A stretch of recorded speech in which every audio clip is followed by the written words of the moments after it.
Assalamualaikum warahmatullahi wabarakatuh. Di sini saya akan menguji rasio belitan trafo menggunakan alat TTR. Baik, kali ini saya akan menjelaskan bagian-bagian dari alat TTR dengan merek Megger TTR 310. Untuk yang pertama, di sini ini adalah kabel power untuk alat ini. Saklarnya adalah berada di sini. Kemudian di sini ini adalah kabel H yang nantinya akan kita pakai untuk mengukur rasio belitan di sisi primer atau high voltage. Berikutnya di sini adalah kabel X, adalah kabel yang kita pakai untuk mengukur rasio di sisi sekunder trafo yang akan kita uji. Terus di sini ini ada keypad yang nantinya akan kita fungsikan untuk mengoperasikan alat TTR ini. Baik, kita akan coba operasikan alat TTR ini dengan menyalakan. Yang pertama, kita pencet tombol sabar angka 1 di sini. Di sini alat sudah mulai menyala.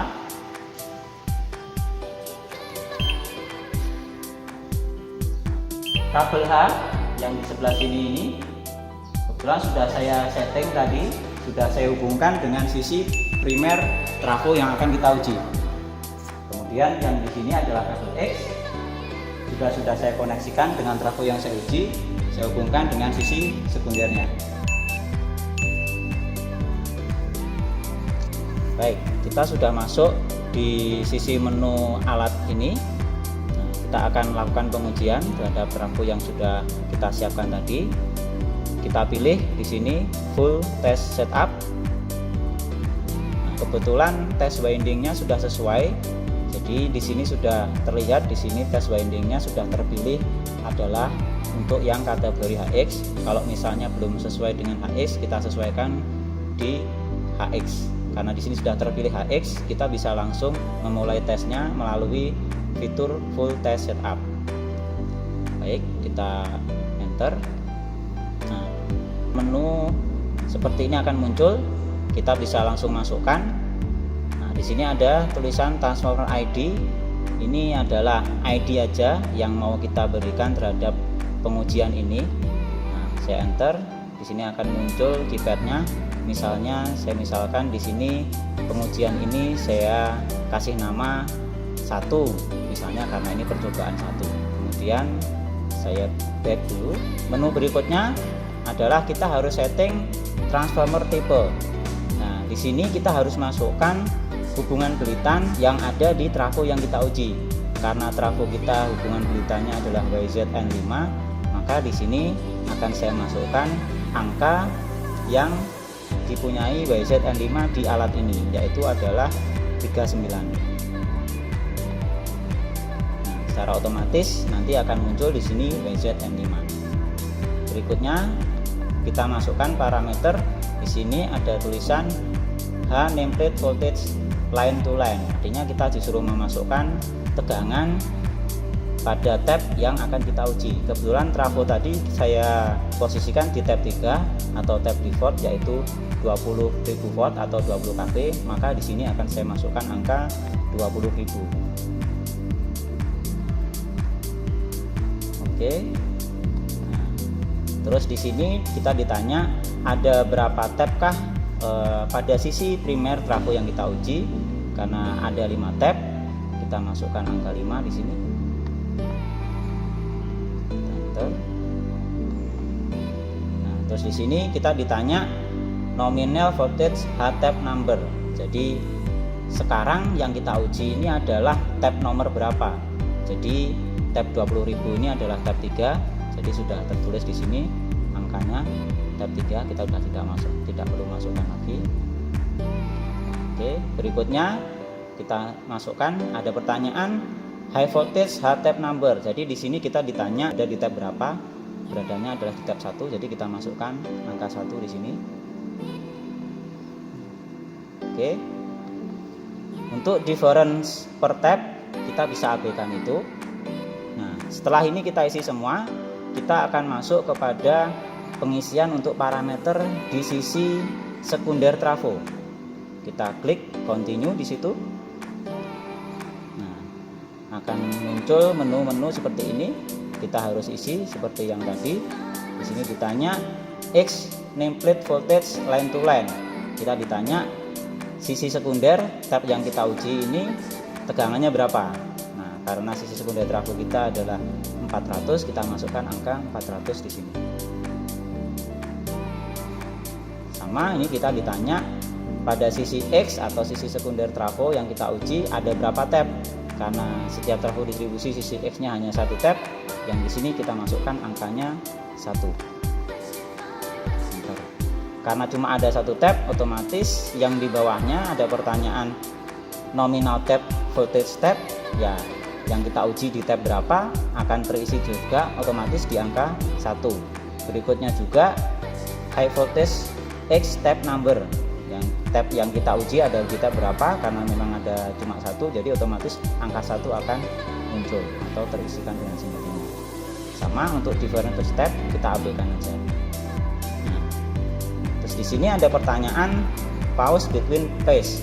Jadi karena alat uji ini adalah pengujiannya adalah 3 fase, kita ditanya apakah sewaktu menguji bergantian antara fase 1 dengan fase yang lain itu kita pengennya ada jeda. Kalau misalnya pengen ada jeda, kita masukkan katanya nanti di sini adalah yes. Namun kalau kita pengen lebih cepat, kita bisa masukkan no. Artinya sewaktu selesai melakukan uji di sisi salah satu fase, nanti dia akan secara langsung lanjut ke fase yang lainnya. Jadi kita isi no supaya tidak ada jeda. Oke, kita sudah selesai men-setting di sisi primer maupun sisi sekunder. Kita arahkan ke continue, kita enter. Nah, ini adalah resum atau kesimpulan yang sudah kita masukkan sebelumnya tadi. Jadi di sini terlihat posisi tab H-nya yang akan kita uji adalah di tab 3. Kemudian posisi tab X-nya atau sekundernya adalah di tab 1. Oke, kita bisa langsung arahkan ke menu start test-nya, start.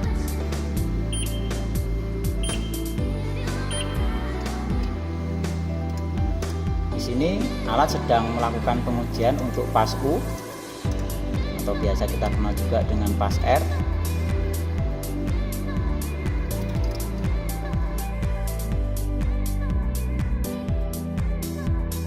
Di sini sudah terlihat hasilnya untuk pas U-nya. Secara otomatis si alat langsung melanjutkan pengujian untuk yang di pas V atau biasa kita kenal juga pas S.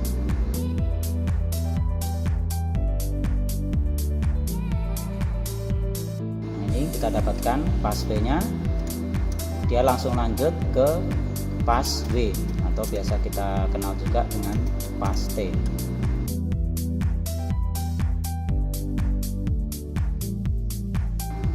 Nah, ini kita udah selesai, sudah kita dapatkan semua hasilnya untuk pas U, pas V, dan pas W. Dengan hasilnya adalah seperti ini. Baik, untuk penentuan hasil TTL trafo, kita merujuk pada Surat Edaran Direksi 017 tahun 2014 terkait dengan pemeliharaan trafo distribusi berbasis kaidah manajemen aset. Di situ disampaikan bahwa apabila deviasi TTR adalah kurang dari 0,3%, maka kita bisa nyatakan hasil TTR kita adalah baik. Apabila hasilnya adalah nilainya antara 0,3 dengan 0,5, maka kita bisa kategorikan di situ adalah cukup. Kemudian apabila hasilnya adalah antara 0,5 dengan 0,7, maka kita sudah kategorikan dia hasilnya adalah kurang. Selebihnya apabila deviasinya itu adalah lebih besar atau sama dengan 0,7 atau di atas 0,7 dan seterusnya, maka hasilnya sudah kita nyatakan buruk.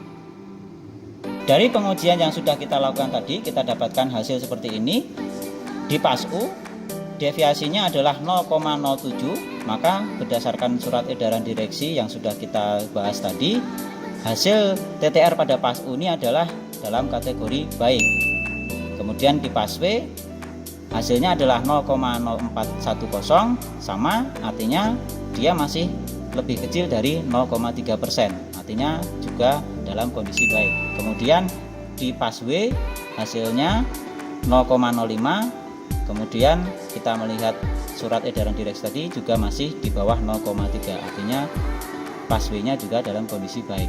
Artinya semuanya baik pas U, V maupun W dalam kondisi baik hasil PTN-nya.